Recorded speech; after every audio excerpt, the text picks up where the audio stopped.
And I'd like to introduce our two speakers for today. So we have Katy and Emma from the charity Prickles and Paws, based down in Cornwall, who are a hedgehog rehabilitation charity, and will be talking to us all about how you can help hedgehogs in your garden and introducing us to some of their rescues. So Katy, over to you. Hi everyone, thanks for having us. So we thought we'd do a slightly different style talk. Throughout lockdown, we realised that actually we can be so much more engaging through doing Zoom talks and Zoom tours. So our aim today is to take you around our wonderful wildlife garden here and show you some features that you can add to your own gardens and understand why they're important and how they help. And then we thought we'd finish with taking you around the inside of the rescue and let you meet some of our current residents. We currently have, I think, about 102 on site, and well over half of those are hoglets, which are very inquisitive, and they love to come and lick the phone and the cameras, and yeah, you can meet some of our little cuties. So I'm here today with Emma, who is our lead education volunteer. So I'm going to pass it over to her to start with, to sort of start the tour of our wildlife garden. Thank you. Welcome everybody to a mostly sunny day here. We're based just outside of Cubitt, so not too far away from you guys. As Katy said, we are a charity. This is all based in her parents' back garden. Bless them, who gave this up, given their garden and their sheds up to help with the hedgehogs. So this is going to flip the camera around. I don't really want us to look at me, if I can. There we go. Okay, so we have, as part of the feature here at the Rescue Centre, our wildlife garden. We use this to demonstrate to a lot of talks, do a lot of talks to children's groups. So this really helps them visualise, but this is going to help for you guys as well. So some of you, if some keen gardeners might look at this and think, oh God, what a mess. It's not a messy garden, it's a wildlife garden. Those of you who don't like neat and tidy gardens, fantastic, good for you. This is what you need. So just pan around, we'll spot some features and then I'll go through them one by one as to what they are. So for hedgehogs in your garden, some of you may have hedgehogs in your garden already and will be wanting to encourage them. They're quite shy in the wild, so we like nice quiet places. I'm going to get under this wonderful buddleia down here.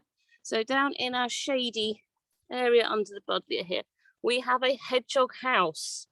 So you can buy these specially made, or if you're feeling quite DIY-ish and crafty, you can make them yourselves.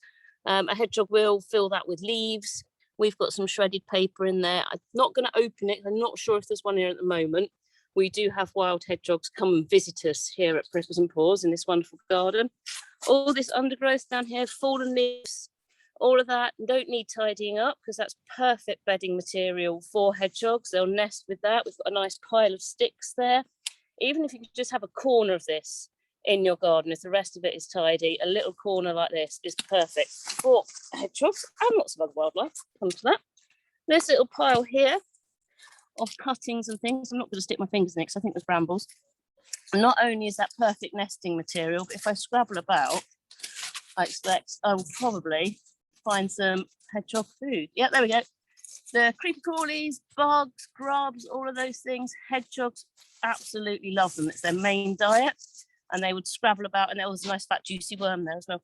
They would scrabble about in there and find their food. Just get out from under the buddleia. So there's one thing. So if you've got some food sorted for them like that, a pile of logs for nesting material, hiding under, we also need something for them to drink. Thankfully, the myth of milk has now pretty much disappeared.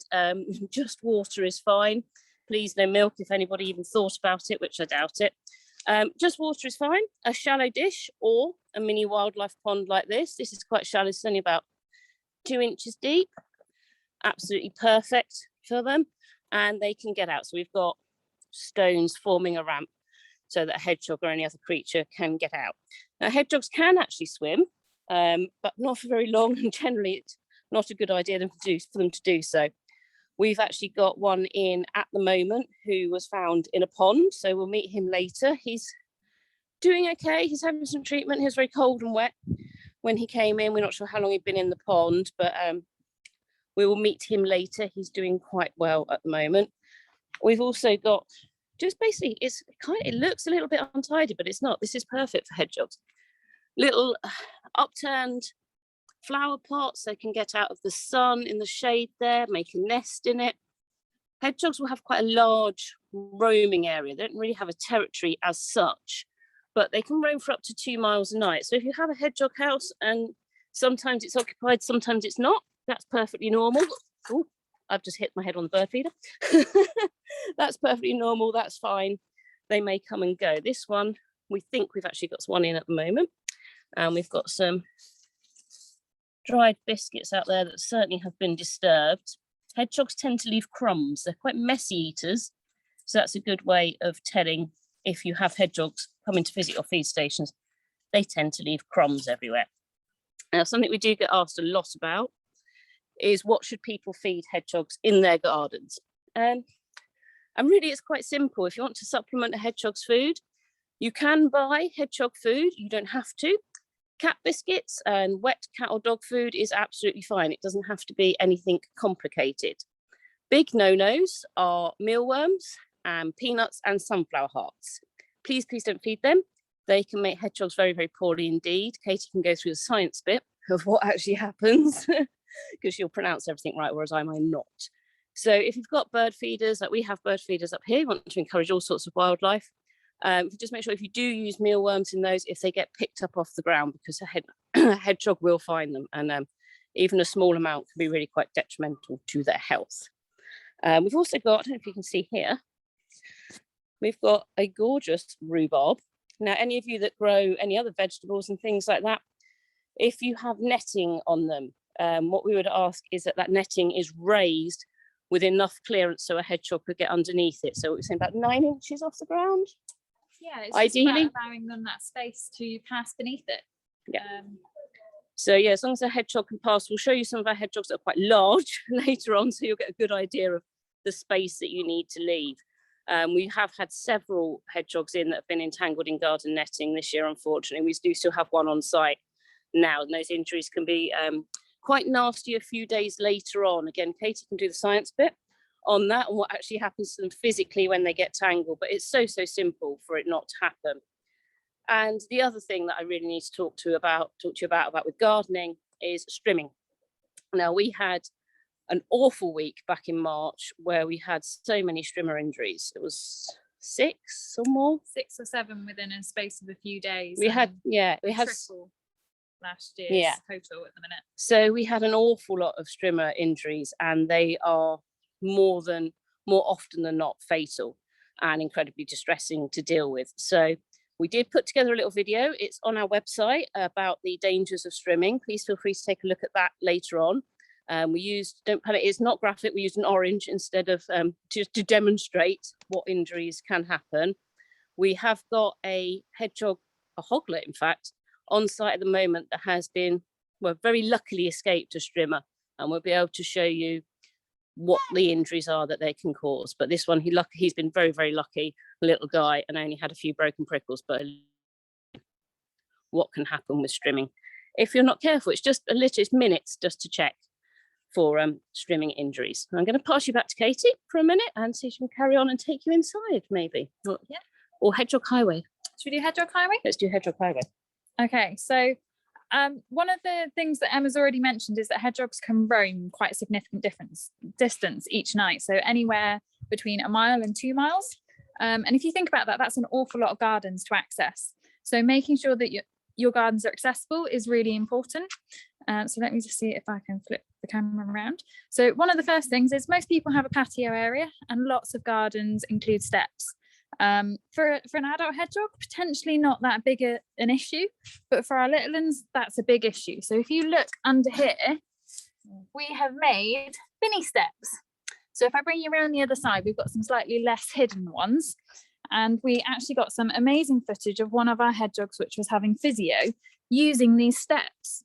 So we basically just created miniature steps, and all our hoglets can make them up them basically. We have footage of Luna, who had hip surgery, and we didn't really want her to climb. We were just sort of seeing what her movement was like and doing a bit of physio, and she scampered up these in no time.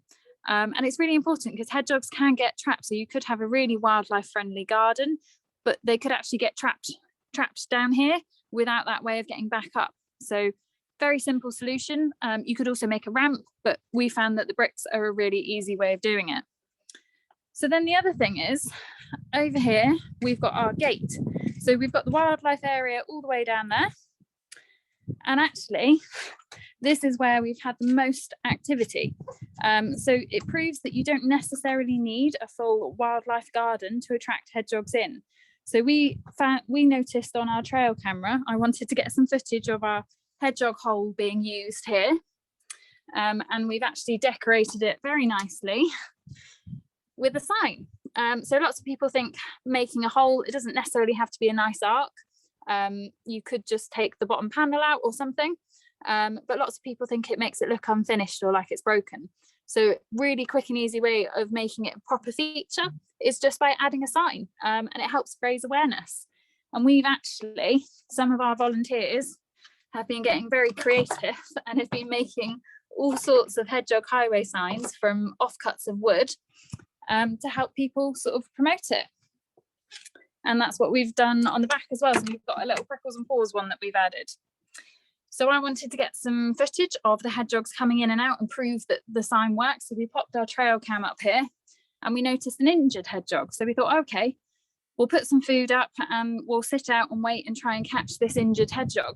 And amazingly, we popped our feeding station up here, which is just really to stop the cats getting at it. And like Emma said, you can see there lots of crunched biscuits. And we've got some shallow dishes of water. And we noticed that all these hedgehogs were coming here. So we had a full wildlife area and they weren't even bothering to go to it.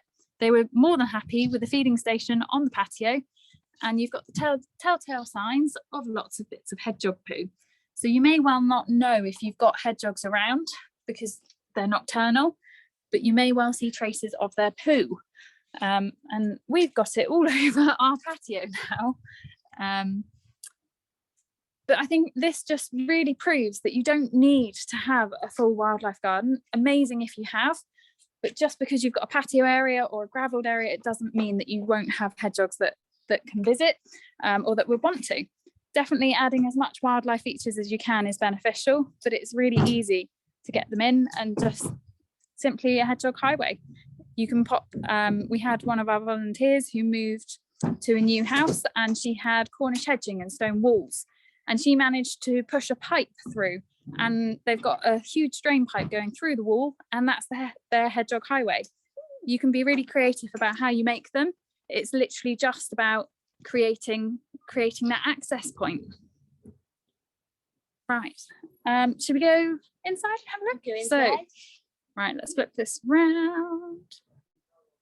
Okay, so this rescue is still run out of my parents' back garden.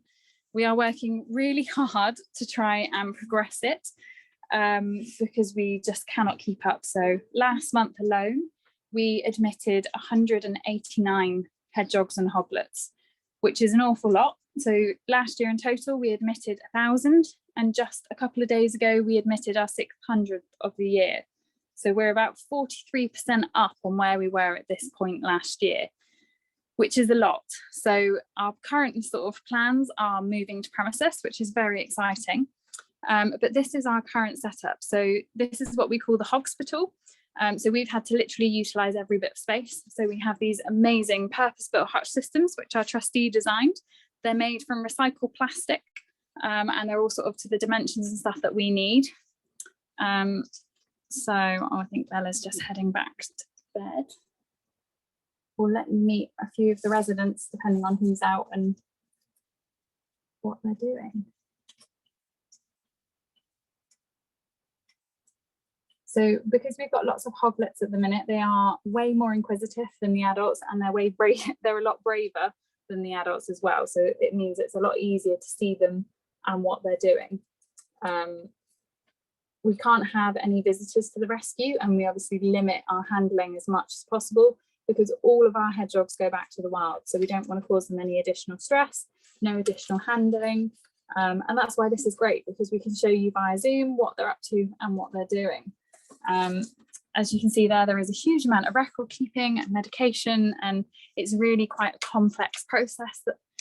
So she's on antibiotics and treatment for lungworm, and a secondary bacterial infection from those worms that are dying off.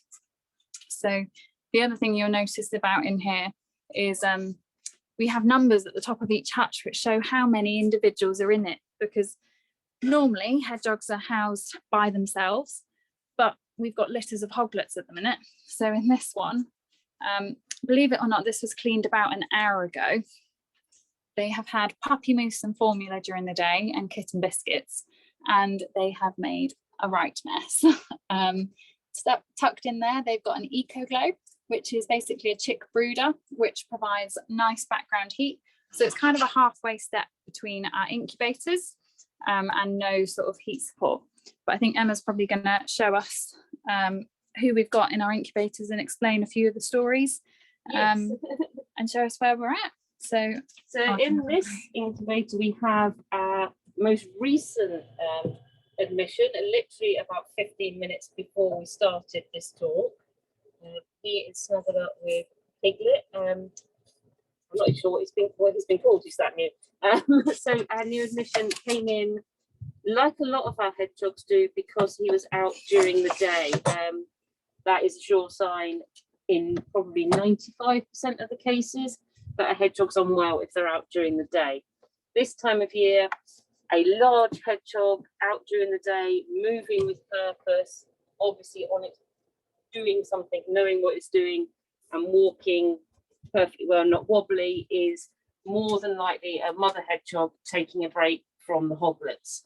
So that's a case when we ask people to advise. All other times, a hedgehog out in the day is a sure sign that there's something wrong. They've made a real mess. So number 606, Normans, has gone in with Piglet, a hoglet of a similar size, for company, and also because we are running a little bit low on space, but they would have company in the nest normally together. So they're a similar size and age, so hopefully they will remain friends. We usually find that they don't do quite so well when we admit a single hoglet that's potentially been left behind or something. They don't normally do very well by themselves, but if we place them with another single hoglet that's been admitted, they tend to do much better. I'm just going to jump across here because I've just noticed Mowgli has not long come back from the vets and has now for a snack. So Mowgli has had a couple of abscesses on his face strained today, and you can probably also see he's got a patch on his back where the prickles are sticking up, which again is he's got another abscess which has been drained. So he's tucking into some biscuits. He will get some wet food later on, which is what this bowl here is for. But because hedgehogs should be nocturnal, we don't provide a huge amount of food during the daytime. But obviously he's just come back from the vets and had an anaesthetic and quite a bit of stress, so can't really blame him for tucking in for a quick snack. The hoglets are the opposite. So mum would normally be in the nest all day with them and they'd be feeding. So our hoglets are very active in the daytime because that's normally when they'd be feeding with mum. It's only really at night when she go out and leave them. So our hoglets aren't particularly nocturnal until they get a little bit older. Sorry, Emma, back to you. I'll just keep I'll just keep camera on little Zorro and Zoe. Yeah, so these two really are quite characters. They were very, very small when they came to us. I think they're only about 50 grams. They're progressing really well. They do look a little bit different to your average hedgehog, and they seem to have very large ears and not as much fur as normal. So it's going to be interesting to see how they progress and develop. We're hoping there's not a genetic issue with them, but we shall see as they grow older. They do look a little bit different to most of our hoglets. They were cleaned this morning, I promise. I cleaned them out myself. They just seem to think that puppy mousse is for dancing. I'm just going to move that bit of newspaper before we actually eat that. So as you can see, Emma's wearing gloves, which is really important with all our handling to make sure, so gloves are sprayed in between each individual so that we're not transferring anything, but it's also about protecting our hands.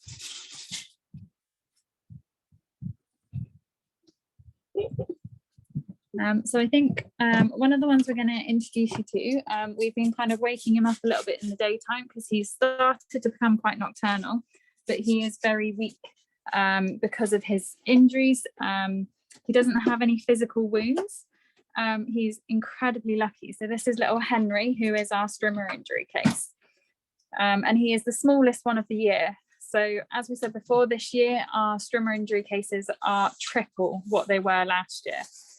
So we've been really trying to push this awareness-wise. A lot of people don't sort of put two and two together in terms of a hedgehog's defense is to curl into a ball, which means they are not going to run at the sound of a strimmer or at material around them being cut. Which means we get a lot that end up with just cut prickles, or we get some, unfortunately, with horrific injuries. So this is little Henry. You can probably see on the top of his head here, he's got an area of prickles which are all cut. It's not gone down to the skin, but that's still a huge amount of trauma that he's had. And he actually had wounds and grazes all over his chin, where his head has been hit with so much force that he had quite significant injuries for one so little. Amazingly, he's doing okay. He's not progressing quite as quick as we'd like, but he has suffered a lot of trauma. But he is eating well now. He's off hand feeds, and we hope he will progress absolutely fine. But it really is quite an important message about checking before you do gardening work. So not just strimming, but thinking about if you're clearing areas. Hedgehog nests shouldn't be very visible at all. They should be tucked away. They're usually along borders. So it's just about checking before you carry out any gardening works. You really need to rummage through where you're going to be clearing, because the nest isn't going to be that obvious just at a glance. Somebody else is out for a bit of snack. So it's very busy in here at the minute. So if you come in here middle of the day in the autumn, it's quiet and you don't see anyone at all. But as I said, the hoglets are way more active in the day because that's when mum would be in the nest with them. So this little one is Daisy.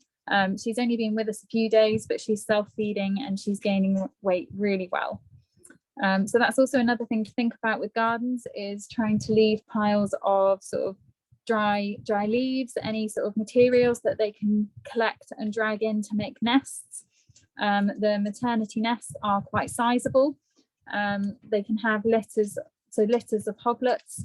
They can have 2 litters a year, and they will have multiple nests ready for when they have a litter, because they will likely move them between them at some point. But they can have anywhere between 5 and 7 hoglets in a litter, which is quite a lot really. And they usually are independent, somewhere between 6 and 8 weeks old. It depends how big the litter is, how quick the mum's going to kick them out, and how she's coping. But right, we go back to Emma for a minute. Okay, we were talking about feeding and the mealworms and things. Obviously, we would love to be able to feed them a natural diet here, but it's just simply not possible. And their main diet is the insects, the creepy crawlies, caterpillars, and they can eat an incredible amount in just one night. It's something like between 100 and 200 insects per hedgehog every single night, which is a huge amount of food for quite a small animal.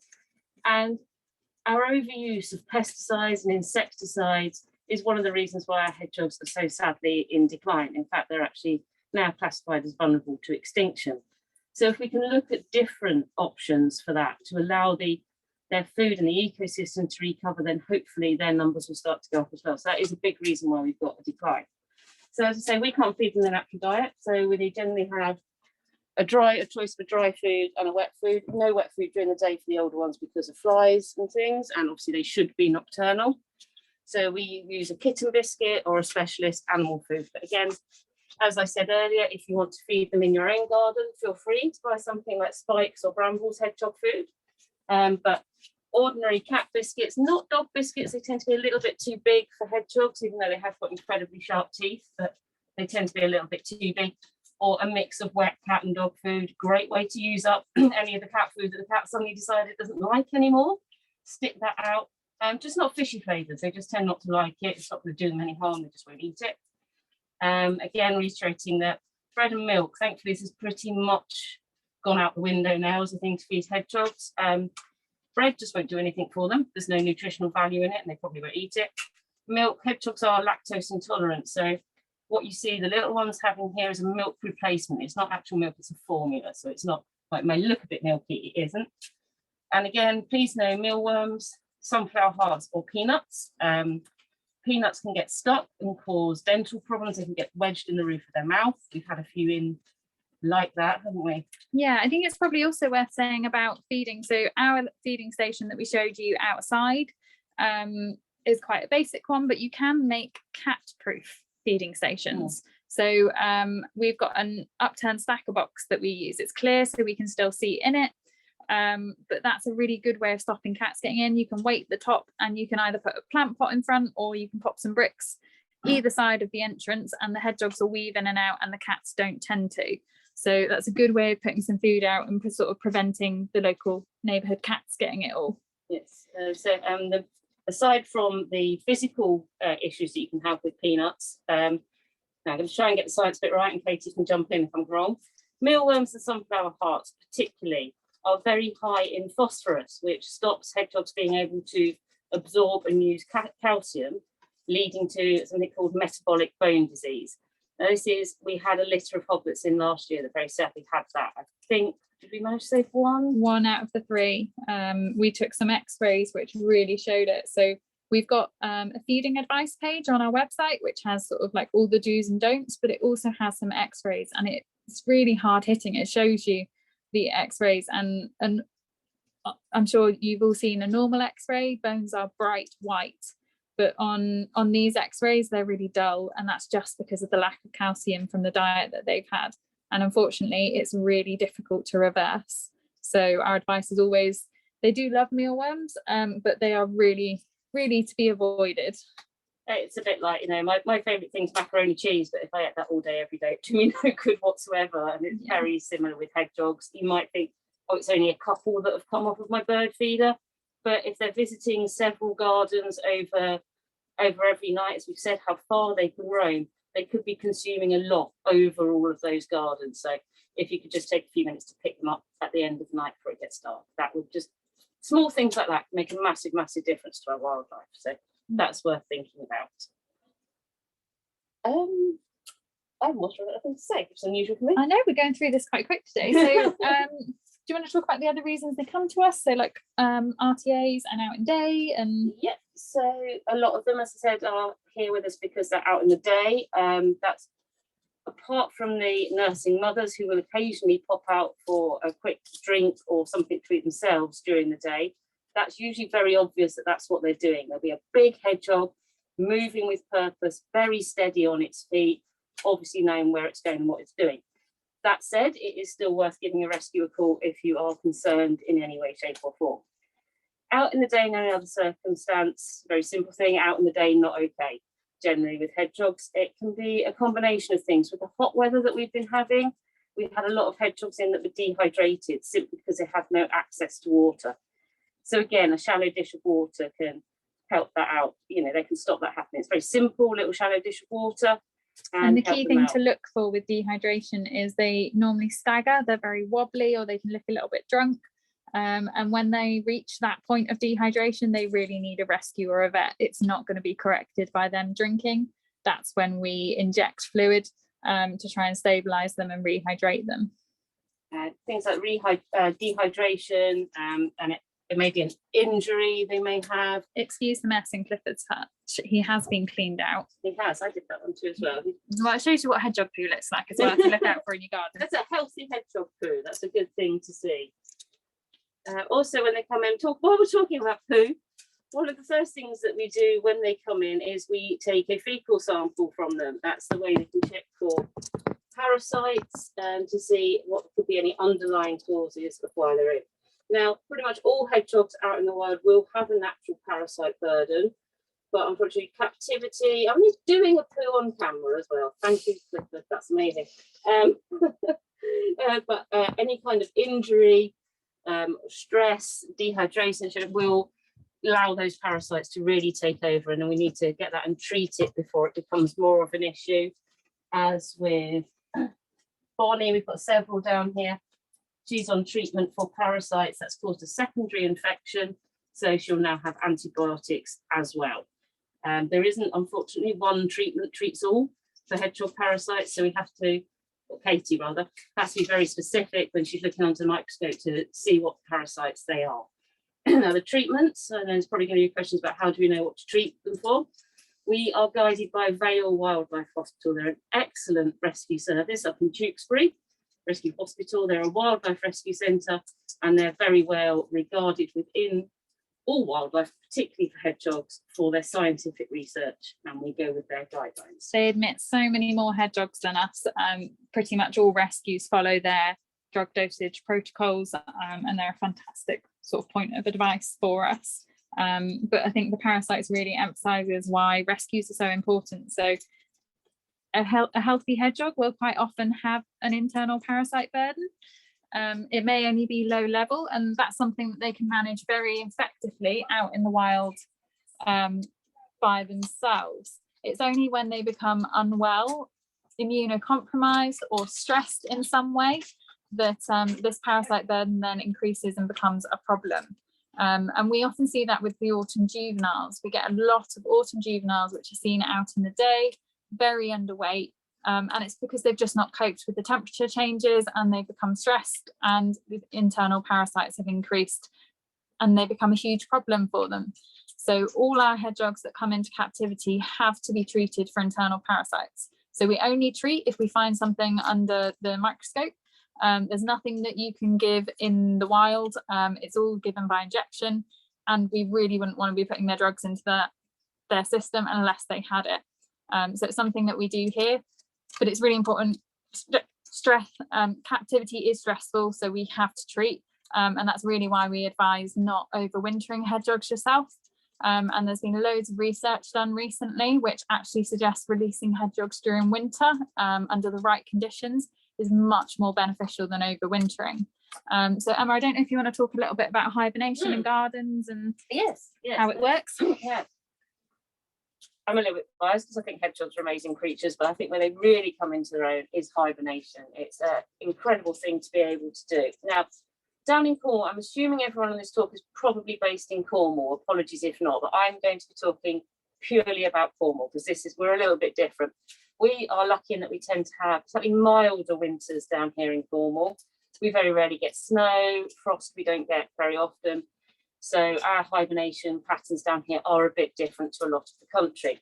So hedgehogs will start to go into hibernation from down here, again, so just down here, from sometimes as early as November, but they tend to be a bit later down here. It's when the temperature drops below 5 degrees for a run of nights. So it's almost like hedgehogs can tell. They're like their little weather vanes. They know when it's coming and they will start to shut down. We see it here. They slow down. They'll have a good clear out. Again, I'm going to talk about poo again, sorry. There'll be a certain poo that you see, which is where they clear out with bile, and then they will shut down their systems. Now, they don't hibernate in the same way as, say, a bear or something does. It's not months and months at a time. For some of them, it might only be a few days. They'll wake up, the weather warms up, go out, have a snack, and go back again. They can be in and out of hibernation throughout the winter, sometimes for weeks, sometimes for days. But if you start to think your hedgehog's missing from your garden, it could well be that it's gone into hibernation. Now the temperature, why with the temperature? It's because then the ground's hard and their natural food source isn't about. So as soon as it starts to warm up, maybe there's some flies and things about, then they'll start to come out again. Now they have to be a certain weight to survive hibernation, which is where we start to have a little battle in the autumn with the later babies, hoping that they've got enough weight on them to go through hibernation with their fat reserves and things. Now we look to before we release in the winter, it seems a long time ago, it's about 600 grams. Is that right? Yeah, it's about 600 because so there's not been a huge amount of studies done on wild hedgehog hibernation, but the wild weight for the UK is suggested at 450 grams being the minimum to survive. So we always make sure ours are heavier than that when we release, because it will take them a little while to readjust to being wild. So yeah, so we'll look for 600 grams in a hedgehog before we release in the wild. Last year we did release all the way through the winter as conditions allowed. So we're looking at milder temperatures and not stormy, wet and windy.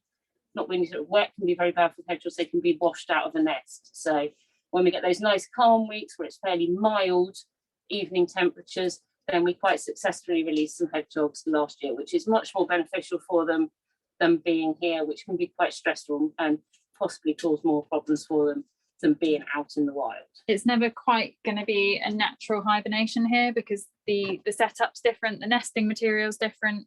They haven't got the option to change nests if they want to, and usually in hibernation they will change nests at once, if not twice.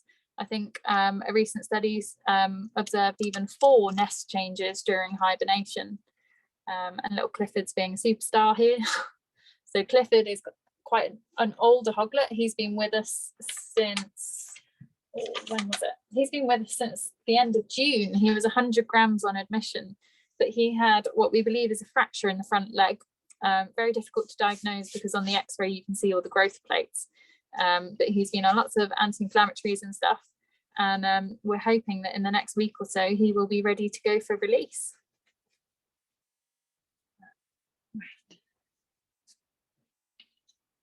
Do we want to open to some questions, or are we can show you guys a bit more, we can show you the outside setup, but I know that people normally have lots of questions, which takes us off on tangents. Yeah, I think opening up to questions is a great idea. We've got quite a few in the chat. So Aaron, do you want to do some of the questions that are in the chat? And take my off.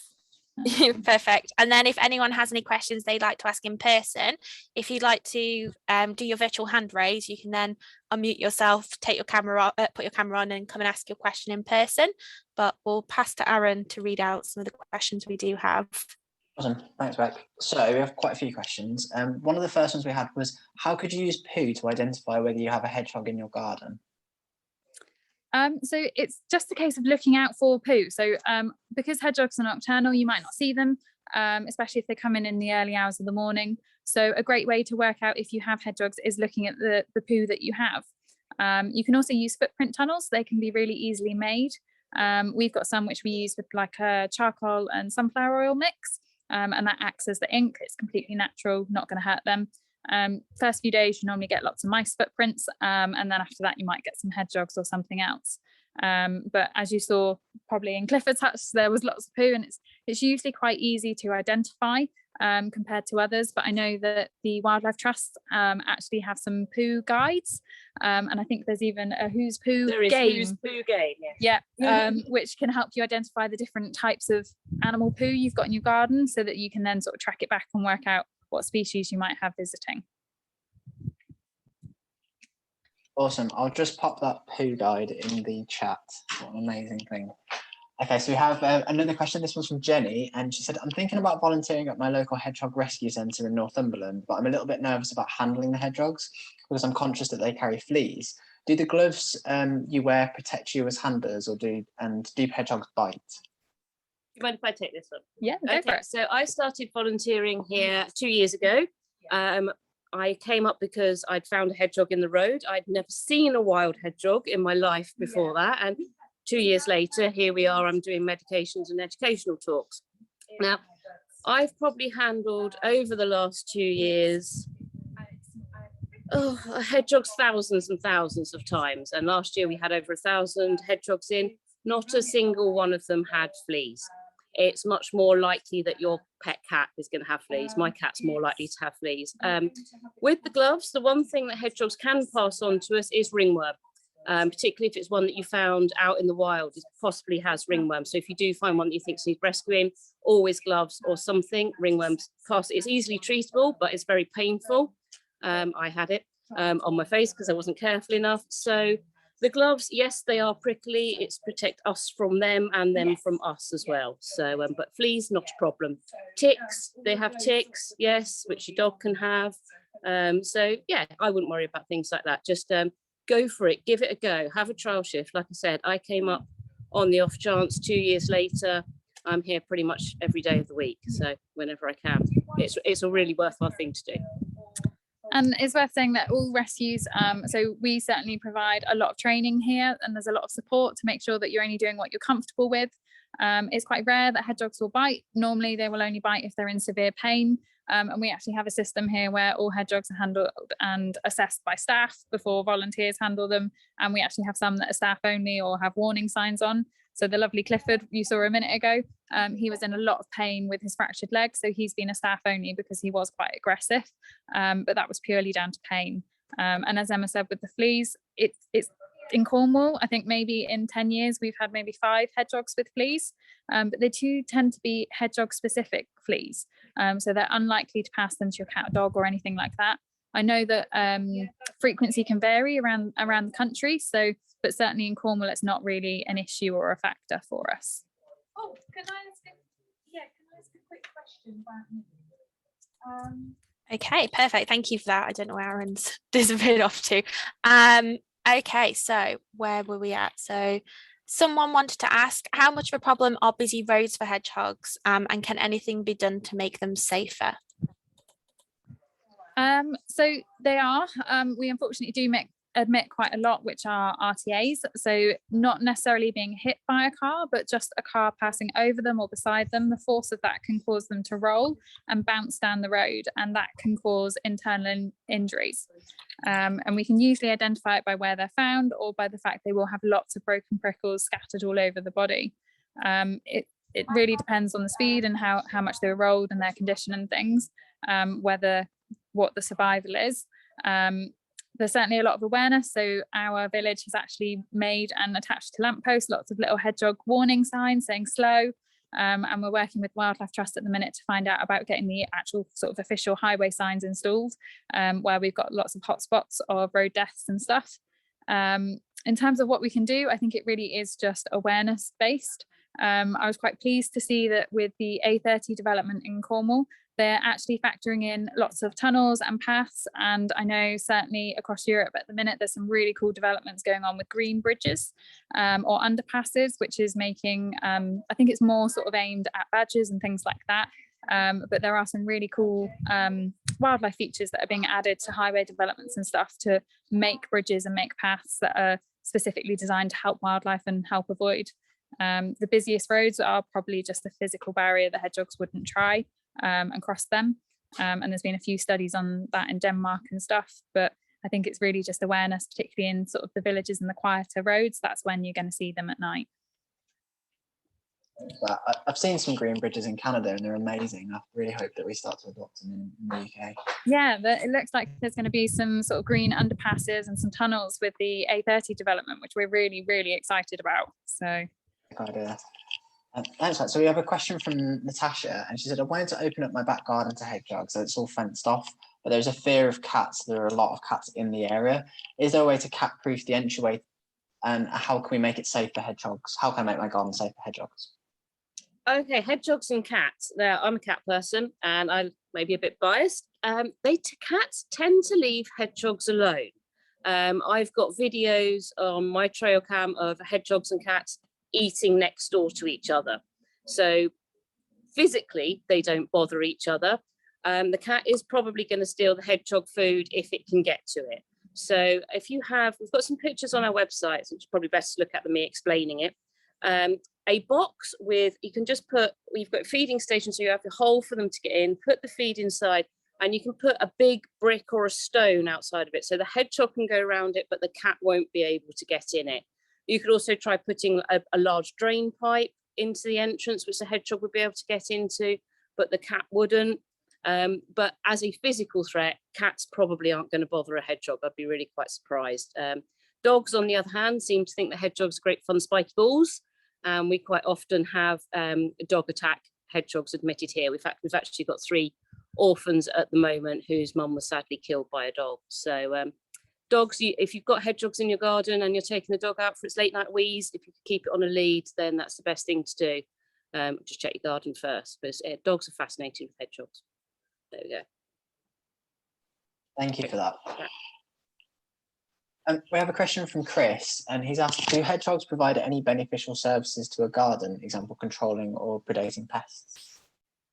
Definitely. So we sort of use the term bioindicators for hedgehogs in terms of they are really good. If you have hedgehogs around, it shows that you have a really healthy ecosystem. So the only thing that really predates on hedgehogs is badgers. So if you have a badger set locally, you're really unlikely to have an active hedgehog population. But in areas where there aren't badgers, that's where you'll find hedgehogs. And if you look at what their diet is made up of, they're not completely insectivores, but most of their diet is insects. So if you have hedgehogs visiting, then it shows you've got a really good ecosystem, and they do, to a certain extent, keep all those insects under control in your garden. Slugs and snails make up only about 5% of their diet. It's not quite as high as most people think, but it's still a bit of an impact on your veg patch. Yeah, I was reading an article not that long ago, and I was really surprised to find out how many insects, like particularly like beetles and things like that, that hedgehogs eat. And it was quite fascinating. So I used to think it was just slugs and snails and things like that. But, yeah, I think beetles, they estimate, is about 35%. So beetles is kind of like the biggest percentage, and earthworms and things like that. It's amazing how varied their diet can be. Yeah, and just we have a question relating to the badgers. So we have Elaine who said we have badgers, and is there anything we can do to protect the hedgehogs in our area? I think you're probably unlikely to have hedgehogs. So they will. There is footage, and they will coexist. But when times are harsh or times are tough, badgers will predate upon hedgehogs. So studies have shown that hedgehogs will actively avoid badger scent. So if you have hedgehogs in your local area, you're unlikely to have badgers, or you may just get the occasional badger that's been kicked out of a set passing through. If you regularly have badgers visiting, then I'd be really surprised if you get hedgehogs staying regularly. You may again just get the odd one passing through, but they actively avoid badger scent. So sometimes you can get both, and it's really sort of hit and miss, but the sort of biology behind it and their instincts is that they will avoid badgers. Brilliant, thank you. Pesky badgers. So we have Kate who's asked, are there any tips for extra care with colder weather than Cornwall? Emma, do you want to take that one? Yes, sure. So with colder weather, it's making sure that their water doesn't freeze over. So maybe putting warm water out, maybe floating a ball. If it's larger water is really the thing that we need. And make sure there's plenty of nesting material as well. So all your leaves, twigs, things like that, put it all in a pile. Hedgehogs, I think there's some videos on our website of nesting behavior. They do pick up things like that and carry them back to their nest. So they'll keep themselves warm. If you've got a hedgehog house in your garden, making sure that it's somewhere sheltered, just popping it in the middle of the garden isn't going to make them very, very safe. So, or maybe putting things around it, maybe put straw around it to insulate it a bit more, to make that hedgehog cozy. And then just be aware that you might not see them as often, but it's really water that's the important thing. If the ground's been frozen for a long time, whilst hedgehogs do have quite good claws for scrabbling about and digging up those bugs and grubs, if the ground's frozen, they're not going to be able to do it. So some supportive feeding is always going to be welcome in those circumstances. I think that's about it. And again, if with the winter thing, let's talk about a winter thing, let's talk about bonfires. I estimated that hundreds of hedgehogs die every year in bonfires. It's always a time of year where we brace ourselves and don't like to think about it. So if you build a bonfire, even 12 hours before you light it, please move it. Have a really good check, because a hedgehog will shoot in there quite quickly, because that is hedgehog heaven in a bonfire. That's the sort of thing they'd really like. So before you light it, move it, or don't build it until you're going to light it. Is the best advice for winter. But water is the most important thing, I think. Yeah, so part of the process of hibernation, when hedgehogs awake from hibernation, they are usually really dehydrated. So sort of early spring, we get a huge number of admissions of adults that were slightly underweight going into hibernation, and then they wake very dehydrated and weak, and they struggle. So if they can have free access to that water on those nights where they wake up, they won't hibernate solidly, because that's huge pressures on the body given how low their body temperature goes. So they will sort of periodically wake up. They might leave the nest in that time, or they might stay within the nest, but quite often they will come out and eat and drink during that time. So if there's water available, that's going to be a really big help for them. Brilliant, thank you. We have one question from Patrice who's asked, are large building organisations doing any official searches before building to reduce hedgehog disturbance? Really good question. I don't believe that hedgehogs are part. So there is legislation around badgers and badger sets, and all new developments have to have an ecological survey done, which looks at things like hedgehogs, badgers, bats. It looks at the whole ecosystem, what's there, and then there has to be mitigation measures. Usually that would involve relocating a badger set, so creating a new set in a different location and moving them and things like that. I'm not aware that there is any mitigation for hedgehogs. We've certainly seen a few areas where developments have happened and the local people have said hedgehogs have disappeared. But thankfully, for most of them, after the development is finished and all the construction and disturbance has happened, the hedgehogs do generally move back in. We've been really lucky with a few of the local developments around here where they know that there is hedgehogs. They've actually put hedgehog highways in the fences. So the new builds have had the hedgehog highways in, and hopefully the new owners have left them open. It's certainly something we're really working on, and I know that Hugh Warwick set up a petition recently to try and make it part of the legislation. I mean, I know one of the local developments to us, every house had a Swift box, and lots of them have now got bee bricks in and things like that. So I'm really hoping that as things progress, and now that hedgehogs have been reclassified as vulnerable to extinction, we're really hopeful that things like that will become more sort of commonplace. And I think certainly all of our team here would say that actually buying a house with a hedgehog highway sign and having a nice little feature is definitely a bonus. Awesome. I've just popped that petition into the chat if anybody wants to sign it. I think that's it for us from questions, and I think we're literally just about to run out of time as well, so it's perfect timing. Yeah, perfect timing. Thank you so much, guys. That was amazing. It was so nice to see all of your residents and your rescues of this year, and I hope that you guys continue to protect and help our hedgehogs and eventually get yourself somewhere a little bit bigger, and then you can take on even more, I guess. Yeah, fingers crossed. Yeah, perfect. Well, thank you so much. Thank you very Everybody, this is the end of the talk, so I will stop the recording.